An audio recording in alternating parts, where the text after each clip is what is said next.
Starting now. You hear that? That is the timer of this video. If I don't get it done in 15 minutes, it just stops. Got it? Good. Okay. We are reviewing today Star Trek Preserver. Full disclosure,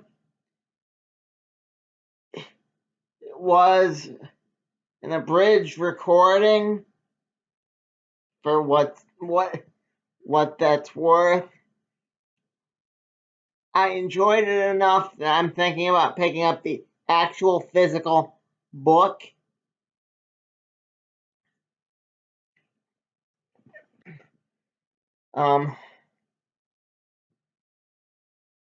It picked up from the cliffhanger from the last one.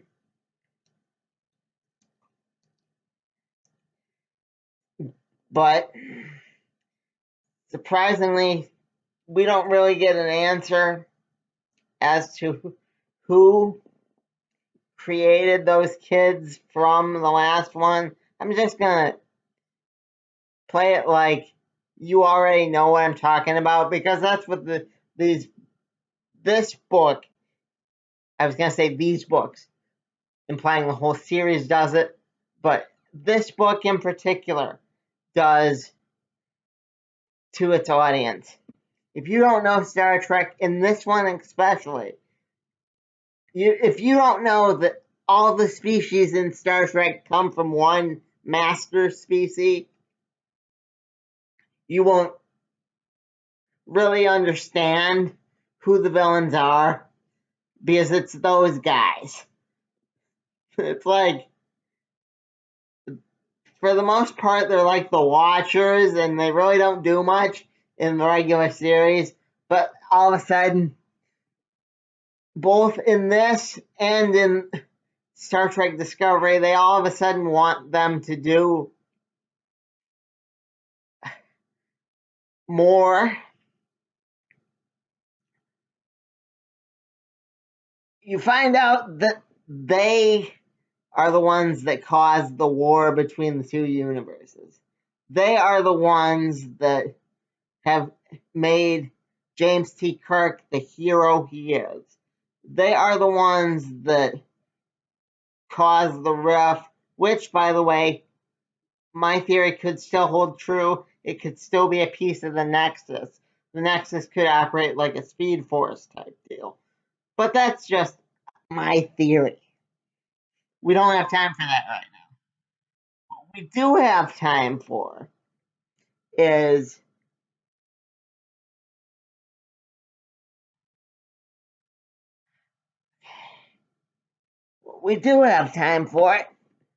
me telling you that I met Shatner at Comic-Con the other day. I was so nervous. The only other celebrity I've even talked to is Mr. Aaron from the comic book store. And that's a local thing. You wouldn't understand. I mean, okay, I did talk to Mike and Ming from Comic Book Men, but I didn't pay money to talk to them. They were just cool guys and talked to me like I was an average Joe. Shatner, I forgot to ask a few of these important questions. One, how would he convey the hopping into another universe?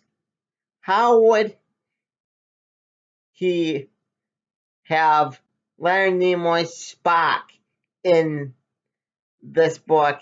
Who would he have play Spock's daughter? Spock's daughter is like a main character for this. And would he make it clear that Kirk's kid's disabled? I really hope so, but you never know. I mean,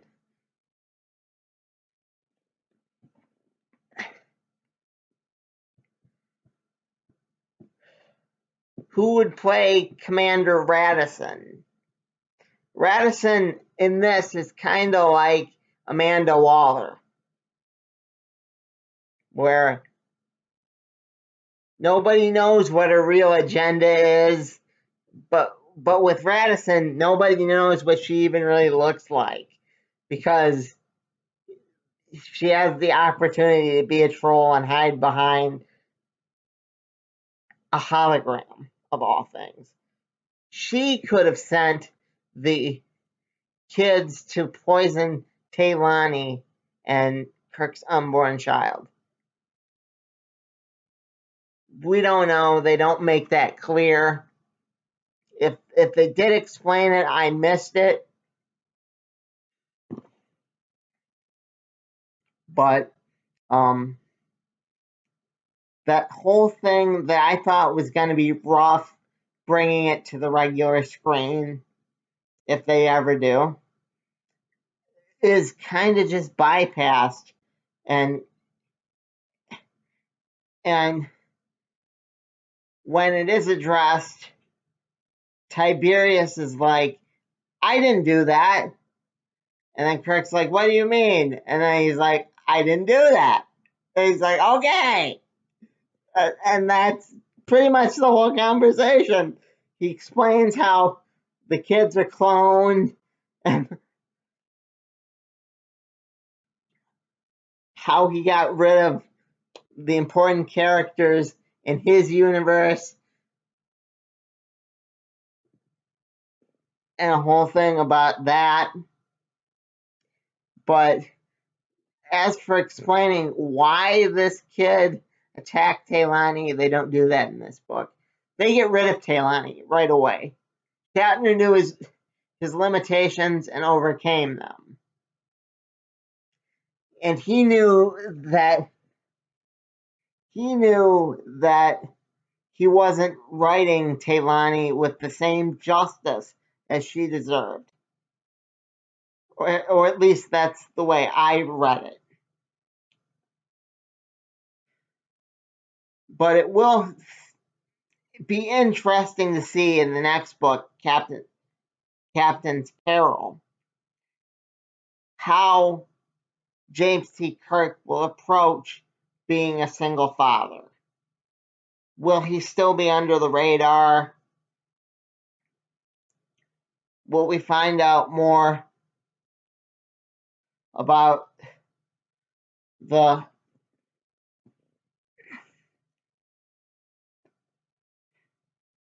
will we find out more about the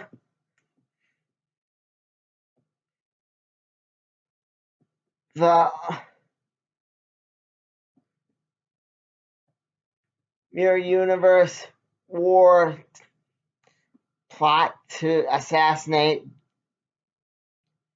Tiberius? How will they cover up? How will they cover up the fact the two universes almost merged? And I know a lot of questions, but all good questions, because it would be cool to see the thing just open up and the two worlds merging, and this is on the same planet as the Guardian of Forever, which is now a real boy. But needless to say, it'd be cool to see this wave. They did the Crisis Wave in DC Comics, so they can do this. In my head, it kind of looked like that. So, yeah,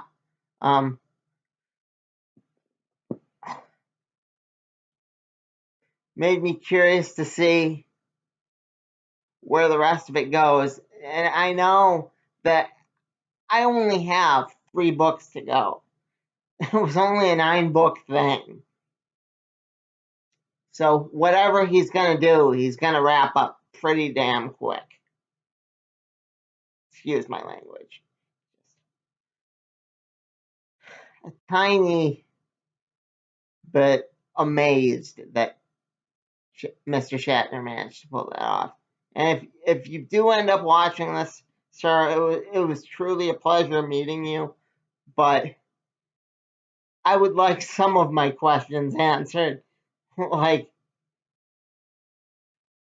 let's start with the Spock's daughter one. Who do you want to play Spock's daughter? Please leave a comment. I don't want any of you trolls trolling me about it. You know, I have a general idea, but that's just...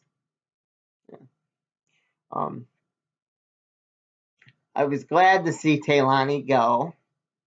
I didn't dislike her, but if you recall, I compared her to Jane Porter from Tarzan the book, which to me is a very old style of writing, and I know Shatner wouldn't want that for Taylani. So, yeah. It was a 3 out of 5 book. I still enjoyed the turn. It's still no Star Trek meets X-Men, but I would like to see some parts of it come to live action.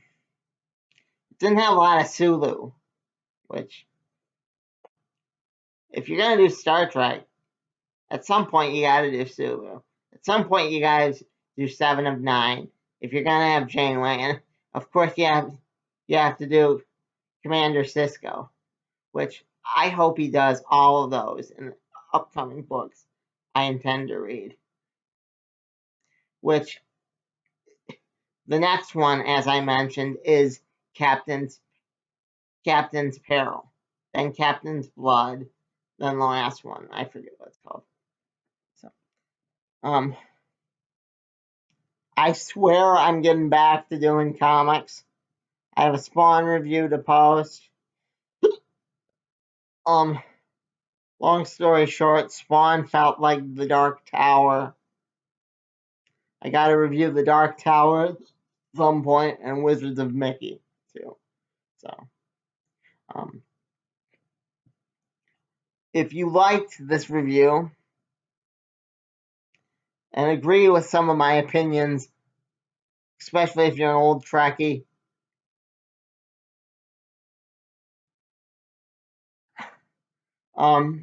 please like, comment, subscribe. I'd like to make it to 200 people. Not the full 1,000 yet. 200 people. It would make me very, very happy.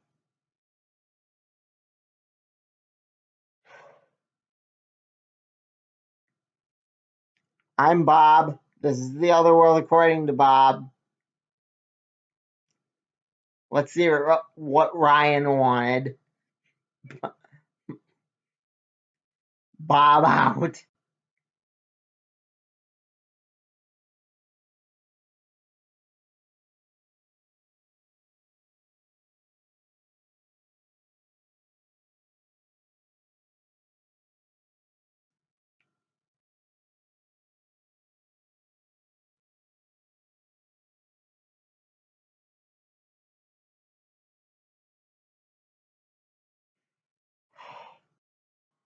Okay. One more thing.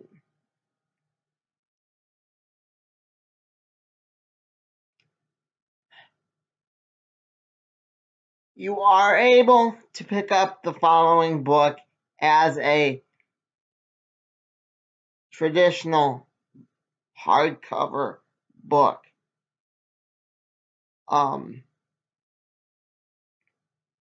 I read it on audio. I believe I said that during the review, but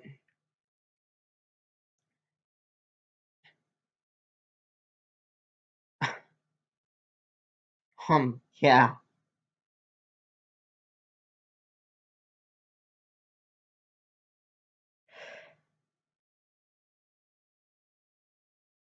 definitely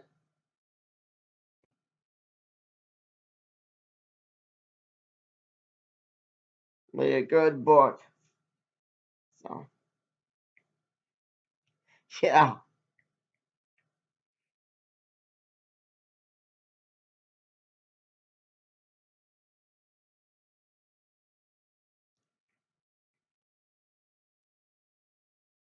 that's all I gotta say.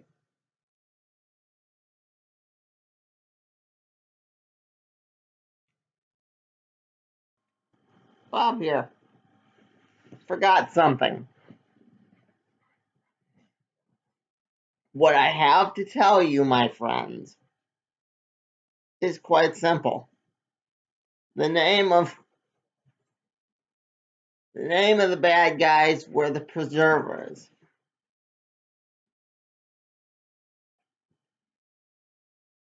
The people that created all of Star Trek's bipedal, get down, life forms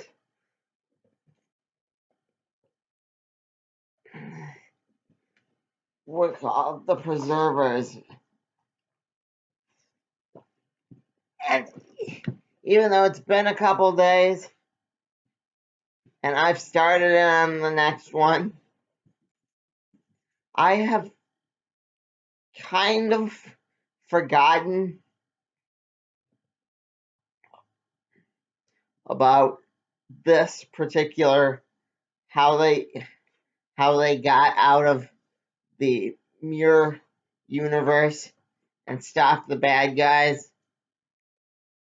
The next one opens with them skydiving, and it's like, I mean, I still remember the important details, so if they made it into a movie, I'd still remember the important parts, but it still would look brand new to me, you know, that everything, I mean, I still stand by the point of this video that I don't think they will, being that they had Muir Universe Spock, McCoy, and Scotty. McCoy and Scotty were not from the Muir Universe, but they were big parts of this book. You even get to see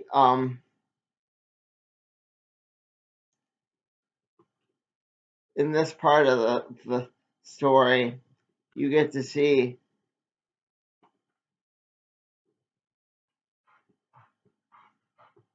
Taylani's relationship with Scotty, and it's like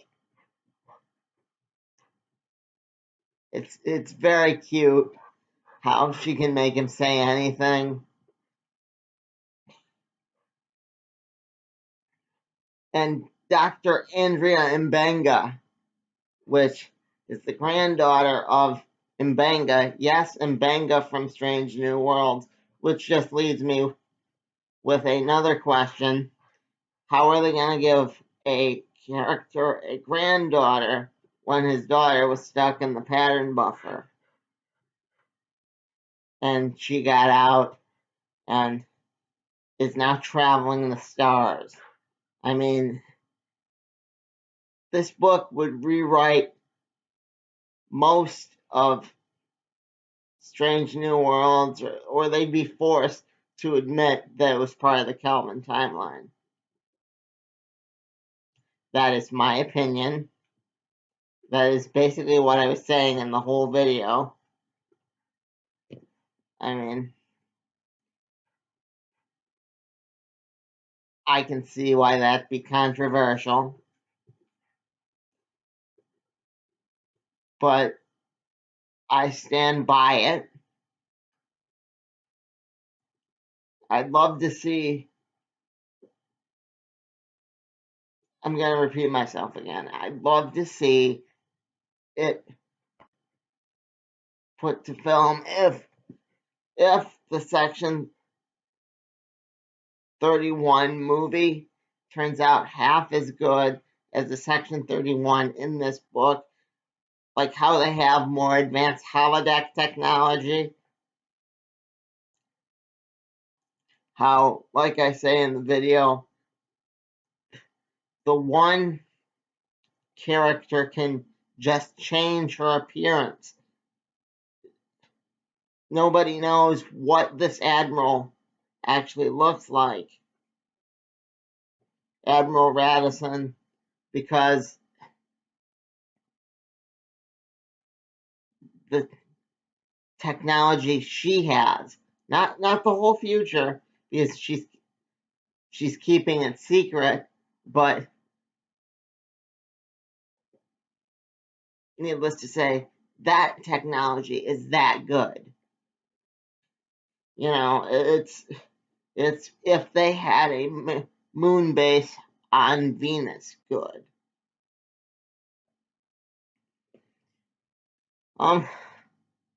So while I have you here, the next few videos I'm hoping to do are Wizards of Mickey.